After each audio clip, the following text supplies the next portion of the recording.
తత్వంగా అమ్మవారికి స్వామివారికి కలిపి అర్ధనారీశ్వర హారతి జరుగుతోంది. అందరూ నమస్కారం చేసుకోండి.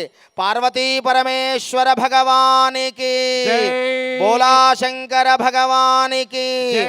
ఓం గౌరీర్మిమాయదలక్షత్యేకపదే ద్విపదే చతుష్పదే అష్టాపదే నవపదే బభూవశే సహస్రాక్షరా పరమే వ్యోమన్ త్ర్యంబకం యజామహే సుగంధిం పుష్టివర్ధనం ఉర్వారుకమివ బంధనాన్ మృత్యోర్ముక్షేయమామృతాత్. అర్ధనారీశ్వర భగవానికి, అర్ధనారీశ్వర భగవానికి.